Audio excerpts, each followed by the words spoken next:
Africa Content TV.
Praise the Lord.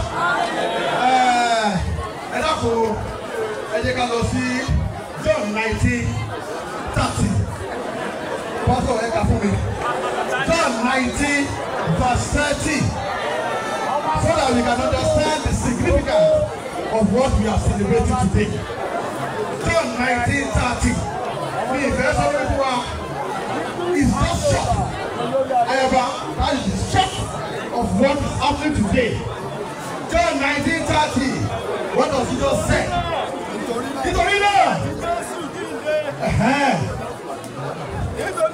Yes. Yeah. It is finished. It is finished. What is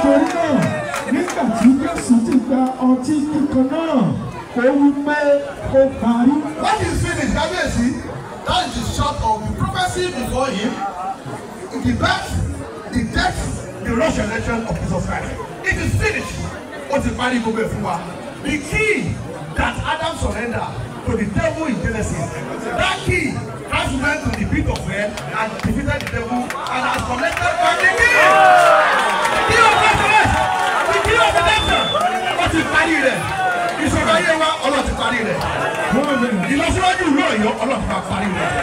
He said, I love you, I know you're a lot to carry there. Just to carry it for can you see? Take a view of your predecessors. And you are who possess success without good successor. I don't know what love for, but how do they achieve? I mean, what are they have to come with us?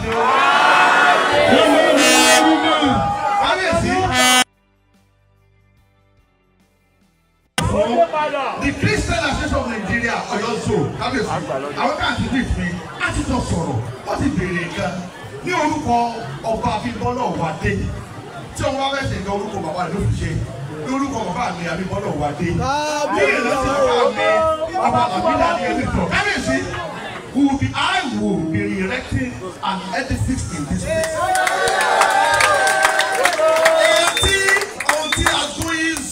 Can fẹ́ nìyẹn, ohun tí incoming zona kan fẹ́ nìyẹn, ohun tí gbogbo bí a sọ̀rọ̀ Nàìjíríà fẹ́ nìyẹn, wọ́n fẹ́ ká fi an event center at this place. In the presence of Akeem Abímbọ́lá Òwádé, I am promising the camp of Oyo that I shall erect an event center here. Fún ìdúpẹ́ ayé ọ̀mídìí ìjọba adé.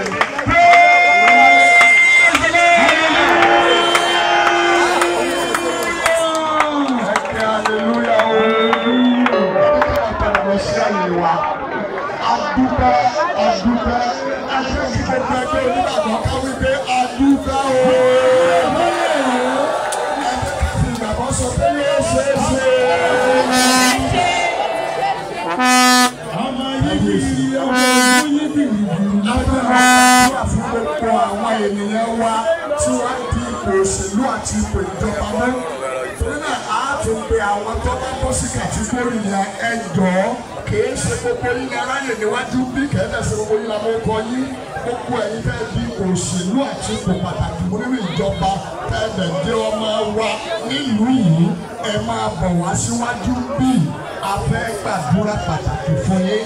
Torí náà all political office holder please find your way to the front here for special prayer. Oya ẹ dàpọ̀ ẹ tètè mẹ́bọ̀ gbogbo ẹ̀yin tí ẹ di òṣèlú àti ipò ìjọba mọ́ àti ẹ̀yin tẹ́ ń ṣojú gbogbo wa ẹ máa bọ̀ wá síwájú bíi fún àdúrà pàtàkì. Nígbà tí wọ́n pe bàbá wa tí Ọlọ́run yóò lò láti gbàdúrà fún gbogbo àwọn tó di òṣèlú mọ́ the right reverend Olúkáyọ̀dé Adéògùn Bishop Methodist Ọ̀yọ́ yọ̀wọ́ tó sà.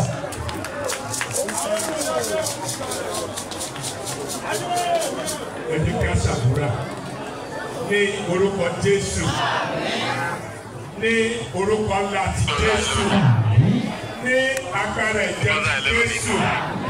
Ọlọ́run ayérayé agbé ọ̀gá nítorí pé ìwọ ni ọ̀dá ènìyàn ní àwòrán ara rẹ. O sì ti wá ṣe aṣojú rẹ lókè erùpẹ̀.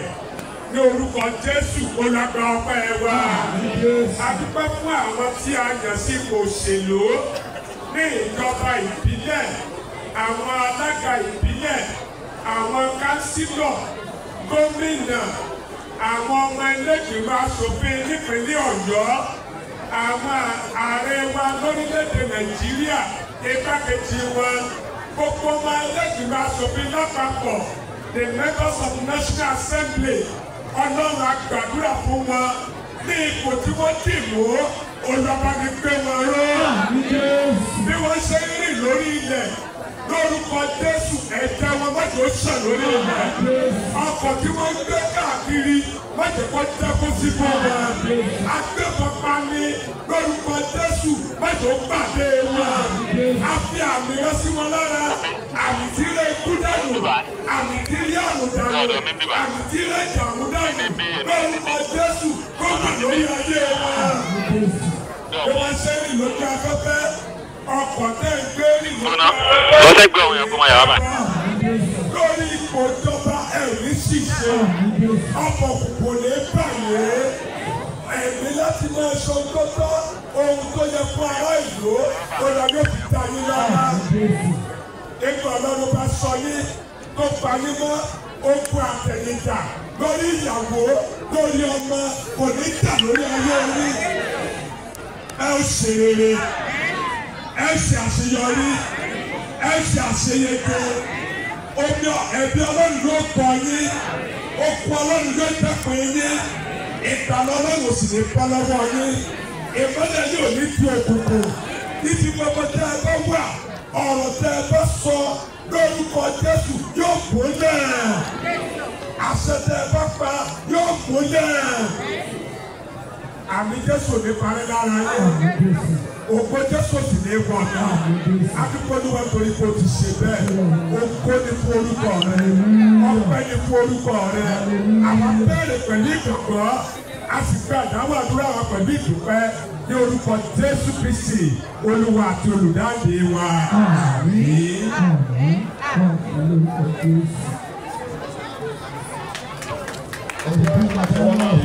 Nínú ètò ọwọ́ wa ó kan láti gbàdúrà pàtàkì fún kábíyèsí.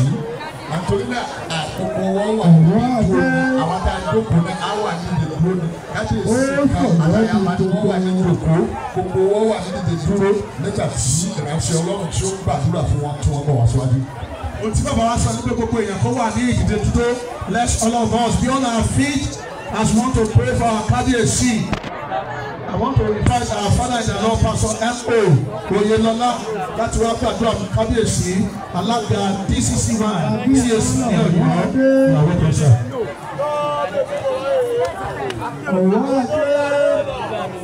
Abímbọ́lá ó sọ̀rọ̀ di gbogbo. Ní orúkọ Jésù. Àmì yẹn wọlé sàn. Mo ní orúkọ Jésù. ẹ̀yọ́ ní Olúwa ẹ̀yọ́.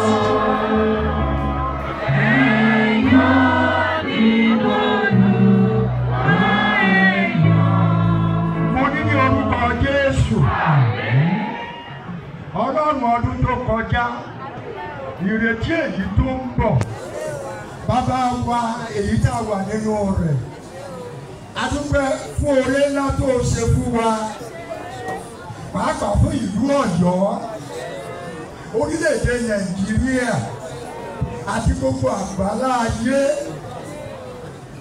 fún ògbẹ tó gbẹ ọkàn wa ètò òfin fún wa láti fún wa ní ọba tuntun láti fún wa ní ọba rere ètò mú kí ọkàn wa kó kún fún ayọ̀ lónìí.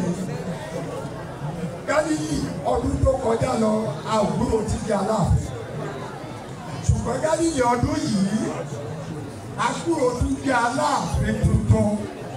Ọlọ́run ẹ̀mí mímọ́ agbé ọ̀gá olùgbàgbà ọgbẹ́ ẹ̀ wá olùgbàgbà ìyè wá ọgbẹ́ àti ìyè wá kó ṣètẹ́wọ́ gbà. Mo bèrè fún ọba wa Abímbọ́lá Akeem ọ̀gbọ́n adé ẹlẹ́kùn ẹ̀tù kìíní.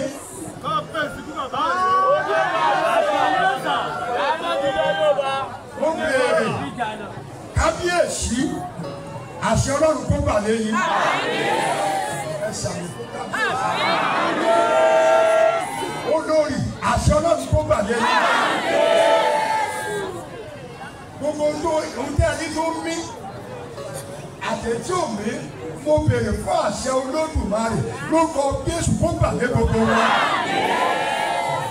Kábíyèsí ẹ ó máa ṣe.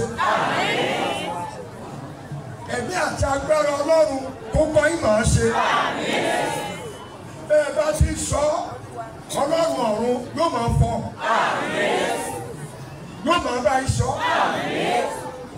Yóò máa bá yín wí. Ìlú Ọ̀yọ́ ní àkókò ti ní a ó mọ̀ sí rere. Àwọn ire rere náà ti ń retí látọwọ́ yín Olúwa yóò gbé dìde. Mo wá sọ lónìí gbogbo ìṣúdẹ̀dẹ̀ òkùnkùn tó yí ká lórúkọ Jésù kó parẹ́ sọ. Ìmọ́lẹ̀ Ọlọ́run kó tẹ̀lé yí ká. Bẹ́ẹ̀ ni kó rí. Bẹ́ẹ̀ ni yóò sì lórúkọ Jésù Kristi náà Olúwa tó olùgbàlà wa. Abímbọ́lá sọ̀rọ̀ di hallelujah. Ẹ kí hallelujah. Náà kí ó tó di wípé a ó gba ọrẹ àwọn alága wa níkà wọ́n fẹ́ wá dúpẹ́ láti sọ ọ̀rọ̀ lé ọ̀rọ̀ rere tí ọmọọba Adéyẹmí tí wọ́n sọ àti ìlérí rere tí wọ́n ṣe tó náà alága ń bọ̀ wá síwájú láti sọ̀rọ̀ pẹ́. Akọni ọ̀sà olórí ayé bá. Abímbọ́lá máa ń di eléré lálẹ́ wọn. Praise the Lord. Ẹ kí hallelujah rẹ Jésù lórí praise the Lord. Kábíyèsí àbáwọ̀ olórí ní orúkọ Christian Nation of Nigeria Ọ̀yọ́ zone ó ní amọ̀rírì ìdìde yìí àti ìwàsí àárín wa fún ti àjọyọ̀ àjíǹde ti Jésù ti ọdún 2025 ìtàn tuntun tó ní eléyìí tí ò lè ṣe é gbàgbé torí mo mọ̀ pé ayé ọ̀pọ̀lọpọ̀ àwọn ènìyàn ló kún níbi lónìí fún ìfarahàn yín láàrin wa. Àgbàdua pé àdúrà yìí títí gbà yóò túbọ̀ máa tẹ̀síwájú sí i. Kábíyèsí ní orúkọ Christian Association of Nigeria ó ní mo ń pèsèntì gbogbo àwọn ọ̀nàrẹ́bùsùn wa fún yín. Gbogbo wọn pátá ni wọ́n ń tọ́jú wa ni wọ́n ń ṣe dáadáa fún wa ní ìgbà gbogbo àti lákòókò gbogbo. A gbìyànjú láti ríjì àwọn akótó ni pé àjíǹde yìí kò lónìí. Ẹnìkan péré la rí jọ sọ̀rọ̀ lórí fóònù, àwọn tó kù àjọ ríra sọ̀rọ̀, ṣùgbọ́n kò sí ìgbà tí a béèrè nǹkan lọ́wọ́ wọn tí wọn ò ṣe fún wa. Kò sí ìgbà náà, gbogbo wọn pátá ni wọ́n ṣe wà bí lọ́dọọdún wọ́n fún wa ní nǹkan, ní ìgbàkúìgbà wọ́n fún wa ní nǹkan. Gẹ́gẹ́ bí ọmọọba Adéníyì Akeem Adéyẹmí ògo bí wọ́n ṣe sọ ọgbà ìyẹ́jì nǹkan àkọ́kọ́ wọn eléyìí kọ́ làkọ́kọ́ bí wọ́n ti máa ṣe náà nìyẹn. Wọ́n ti promise wa, wọ́n sì gbà pé wọ́n ti ṣe é, kì í mọ̀ pé promise. Wọ́n ti fún wa ní bọ́ọ̀ ní orí ilẹ̀ Gálílì yìí. Ògo! Amen. Now, wọ́n tún sọ ń ṣe é pé ní orúkọ bàbá wa Aláàfin ti ilẹ̀ Ọ̀yọ́ Ọ̀wọ́ Adéwà pé àwọn atúbọ̀ ìfẹ́ center fún wa níbí ẹ pàtẹ́wọ́ fún Jésù. Ṣùgbọ́n gbọ́dọ̀ gbogbo ọmọlẹ́yìn Kristi ti ilẹ̀ Ọ̀yọ́ àti agbègbè rẹ̀ dúpẹ́ púpọ̀ lọ́wọ́ yín torí pé àmọ̀bẹ́ kì í sọ̀rọ̀ kọ́mọ rí bẹ́ẹ̀ iṣẹ́ ti yá ni bá a ṣe wí o iṣẹ́ ti yá ni iṣẹ́ ti yá ni. Bákan náà Honorable Gbénga Honorable Adéníyì Akeem ẹ bá wa kí Honorable Pọ̀tó bí a ṣe gbìyànjú láti rí yín tá àríbi níjẹ ara wa. Honorable Gbénga ń pè mí padà wọ́n àrí nọ́mbà mi pè wọ́n ti challenge mi sí pé ṣé nọ́mbà àwọn lọ́yẹ kí n lọ pẹ́ síbi tí àwọn òtún lérí mi pè wọ́n lé mi kọ́ o wọ́n lè lọ yẹ fóònù mi wò. Honorable Pọ̀tó wọ́n ti fún wa ní 200,000 naira pé ká lè palẹ̀ mọ́ fún program dáadáa ẹ bá wọn kí wọn kẹsàn án wọn dúpẹ́ ẹ ṣe púpọ̀ Ọlọ́run yóò máa tẹ̀ síwájú ibi gíga lẹ́ ń lọ ẹ ò lè padà sẹ́yìn ẹ dáwọ́. Hallelujah.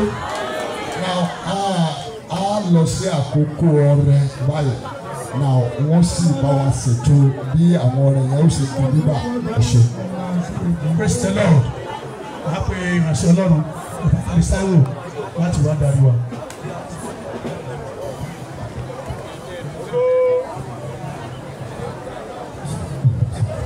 Praise the Lord.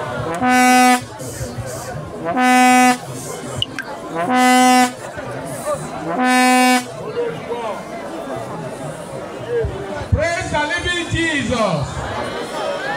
Praise the Lord. Àkókò ìbùkún mìíràn látúndé yìí. Àkókò tí Ọlọ́run ṣe tán láti ṣe wọn ayọ̀ nínú ayé wa ni. Ṣùgbọ́n ẹ gbọ́ mi dáadáa. A fẹ́ tẹ Ọlọ́run wa wò lákòókò yìí. Torí pé nínú ìwé Málákì orí 3 ẹsẹ̀ 10 abala bíi rẹ̀ Bíbélì ní ẹ fi èyí dán mi wò. Ọlọ́run la fẹ́ dẹ́wọ́ pẹ̀lú ọrẹ wa. Bí a bá wá dé Ọlọ́run wa wò, ẹ wá wo àwọn nǹkan tí ó ṣẹlẹ̀. Ọlọ́run ṣetán láti ṣí fèrèsé ọ̀run sílẹ̀. Ọlọ́run ṣetán láti tú ìbùkún sílẹ̀. Ọlọ́run ṣetán láti bá kòkòrò ajẹnirun wí nílé wa lẹ́nu iṣẹ́ wa. Lẹ́yìn Ọlọ́run wá ṣèlérí wa pé èso wa àti ọgbà àjàrà wa kò ní rẹ̀ dànù. Ẹ wá gbọ́ ètò parí rẹ̀. Ọlọ́run wá sọ fún wa pé òun ó tún wá sọ wá lórúkọ tuntun. Ó pè wá ní alábùkún. Tó bá rí bẹ́ẹ̀, mo fẹ́ ká sọwọ́ pọnú àpò wa gẹ́gẹ́ bí ẹnì kọ̀ọ̀kan. Ẹni ó bá mọ̀ pé òun fẹ́ kí fèrèsé ọ̀run ó ṣí sílẹ̀ fóun. Ẹni ó bá mọ̀ pé òun fẹ́ kí Ọlọ́run ó bùkún fún òun. Ẹni ó bá mọ̀ pé òun fẹ́ kí kòkòrò ajẹrun di bíbáwí láyé òun. Ẹni ó bá fẹ́ kí pé òun fẹ́ kọ́ sọ òun lórúkọ tuntun tí ṣe alábùkún fún. ẹjẹ́ àtọ̀ bọnú àpò wa bá ṣe tọ́ bọnú àpò wa ẹjẹ́ àgbàdúrà fúnra wa ohun tí a fẹ́ kọ́ Ọlọ́run ó ṣe Ọlọ́run sì ṣetán láti dá wa lóhùn ẹ jẹ́ ká gbàdúrà àwọn olórí wa kí wọ́n máa múra sílẹ̀ Jésù Olúwa wa.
ẹ̀kẹ́ hallelujah o ẹ̀kẹ́ hallelujah o ní àkókò yìí a fẹ́ ká farabalẹ̀ dáadáa nítorí pé kábíyèsí fẹ́ kí wa ọdún a lè fẹ́ kí ìfarabalẹ̀ kó wà nígbà tí wọ́n ó sì bẹ́ẹ̀.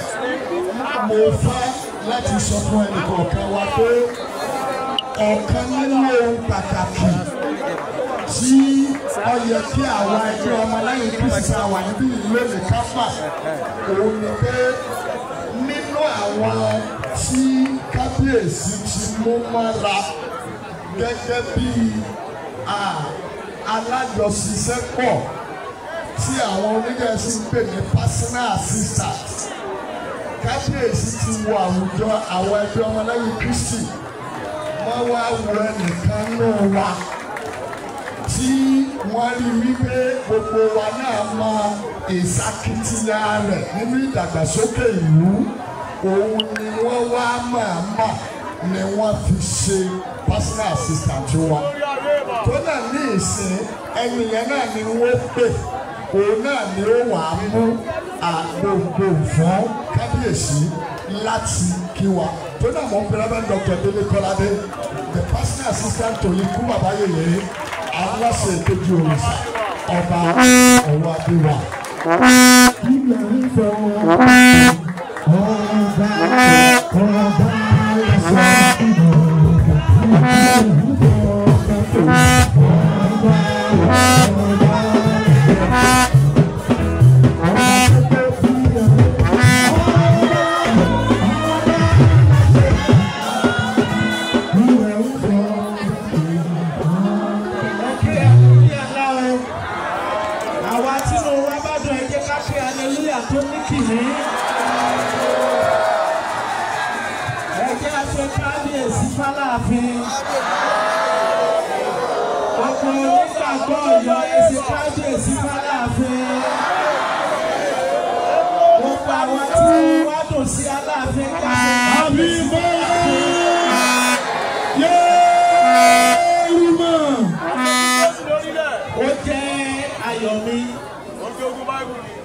láti gbé ọ̀gẹ̀dẹ̀ àgbàgbà tí bẹ lọ́wọ́ mi lé ìpẹ̀kun ọba lọ́wọ́ ọba alẹ́ gbogbo Yorùbá Aláàfin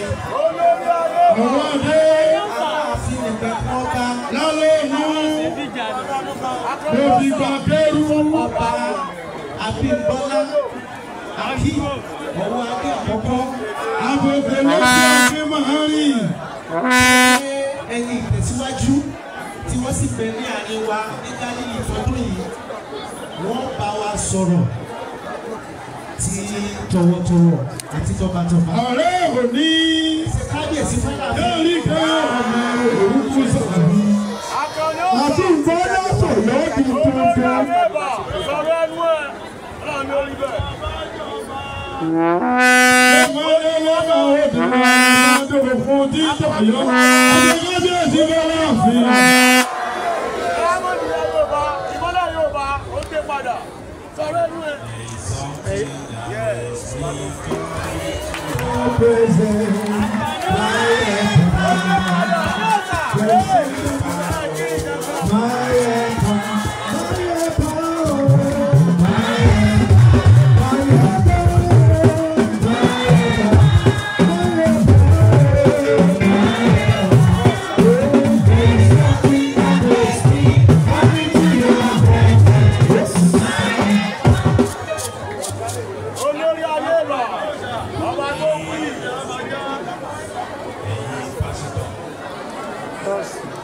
kí gbogbo ẹ̀yin olùṣọ́ àgùntàn tó wà níbí. Mo kí àwọn Ọ̀yọ́mèsì ti ìlú Ọ̀yọ́ tó wà ní ìjókòó yìí. Mo kí gbogbo orí adé tó wà ní ìjókòó yìí. Mo kí gbogbo àwọn aláwo ti ìlú Ọ̀yọ́. Mo kí aṣojú wa náà tí a yàn tó ṣaṣojú wa ní Ọ̀yọ́ state àti ibi gbogbo. Mo kí gbogbo àwa ọmọ lẹ́yìn Kristẹni ní ọkùnrin àti obìnrin. Mo kí gbogbo ọmọọba látòrí Adúlóyè, Alówólódù, Ìlàgá, Ìsàlẹ̀ Ọ̀dà àti bẹ́ẹ̀ bẹ́ẹ̀ lọ. Gbogbo ló ní mo kí o. Olórí ayé ìbà. Ìbí wá fi sọ fún ilé ní pé inú mi dùn láti wá sí àárín ilé láti jọ ṣe àjọyọ̀ títí ọdún àjíǹde náà ṣe lọ́wọ́. Gbogbo wa tí a ṣe ọdún yìí, àdúrà mi ni pé àwọn tá a ṣe ọdún yìí náà láti tẹ̀lé ìta ẹ̀kọ́. Gbogbo dáa tí ń béèrè látọwọ́ Ọlọ́run pé Ọlọ́run ó bá gbàdúrà wa, ó bá wọlé àṣẹ kúrò ní tiwa. Ní pàtàkì jùlọ, ó ṣe ìrántí bàbá wa Adéyẹmí. Àdúrà mi ni pé kí Ọlọ́run adẹ̀lẹ̀ fún ọ àti wípé iwájú tó ń dojúkọ ní bàjẹ́, ẹ̀yìn tó sì fi sílẹ̀ náà lọ́lá Ọlọ́run kò ní bàjẹ́ náà. Gbogbo àwọn ọba tó ń fi sílẹ̀ lágbára ògbó Ọlọ́run ẹ̀yìn wọn náà kò ní bàjẹ́ o. Gbogbo bí wọ́n bá ṣe ìlú náà Ọlọ́run yóò máa bá wọn gbé àdúrà mi nìyẹn. Ó tún wá ń fẹ́ bá wà pé gbogbo àwọn adarí ìjọ tó wà nínú ilé, àwọn pásítọ̀ ni o, àwọn olùṣọ́ àgùntàn ni o, wọ́n á bẹ̀ wá pé ká jọ̀wọ́ gbogbo tí a máa ṣe ká ríra wa pé ọ̀tọ̀ náà ló wá. Tí a bá wo gbogbo ìdílé oníkálukú, tí a ò bá rí ẹlẹ́sìn ìgbàgbọ́ níbẹ̀, a ó rí ẹlẹ́sìn Mùsùlùmí. Bẹ́ẹ̀ sì ni a ní àwọn ẹlẹ́sìn ṣèṣe. Wọ́n á pa ọ̀rọ̀ pé wọ́n bẹ̀ yín Ọlọ́run ọba pé ká ríra bí ìkan náà. Gbogbo ọ̀rọ̀ tí a máa sọ tí ó máa jẹ́ ọ̀rọ̀ ìbáwípé tí àwọn ọmọ ìjọba ọ̀fìn máa jáde láwọn afẹ́ríra bí ẹni pé àti ṣe ìkan náà. Èyí lórúkọ Ọlọ́run ọba ẹ̀jọ̀wọ́ wọ́n lè kẹ́ aṣọ ẹ̀ṣọ́ ìdíje náà pé wá sí ilé ẹ̀rí gbogbo báwọn yẹn ṣe láàbí ẹ̀ṣọ́ ìdíje náà dúpẹ́ lọ́yọ̀ ìbàjẹ́ lásìkò ìbí ọba Abímbọ́lá Ìwọ̀wálé lọ́yọ̀ ọ̀túnba abúlé abúlé àgbọn látọwọ́ àlàbọ̀sọ̀ ọ̀tẹ̀lẹ̀ èkó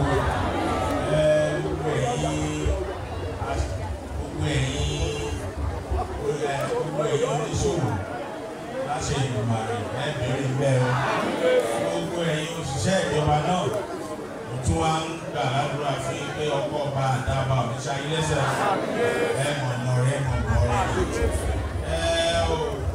Gẹ́gẹ́ bí ọba ní ìlú Ọ̀yọ́ àti ilẹ̀ Yorùbá, àbí wá fi ń dá yín lójú pé gbogbo ipa tó bá wà lọ́wọ́ mi gẹ́gẹ́ bí olórí ìlú Ọ̀yọ́ àti ilẹ̀ Yorùbá. Àti láti ní ni wọ́n fi hàn pé ìlú Ọ̀yọ́ lọ sí iwájú bí ẹ̀wọ̀n ìgbà olókè láàrin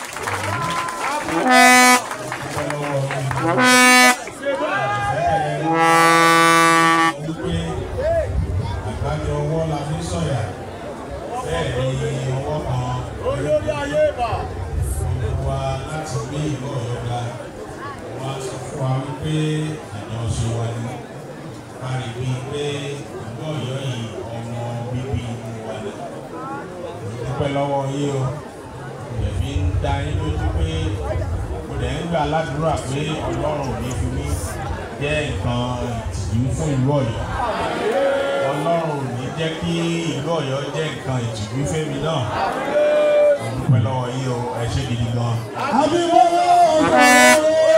Báyìí láàmú rí àwọn onímọ̀ báyìí ní nǹkan ṣe náà ẹ máa jẹ́ kí n gbọ́ mọ̀ wá sí ibi tí a bá ti fẹ́. Dúpẹ́ o ṣé gidi gan. Ọmọdé orí bí ọmọ ẹ̀rọ onígbà sọ̀rọ̀ àbí ìmọ̀lá sọ̀rọ̀ ẹ̀bí gbogbo. Ọmọ rẹ̀ mú àbòsí lọ́wọ́dọ̀ orí bí omi.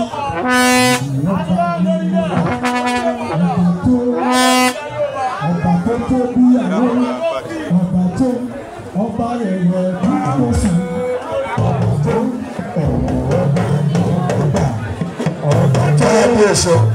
kábíyèsí na ẹ dákun ẹ jẹ́ ká kó ìbòjú àgbo díẹ̀.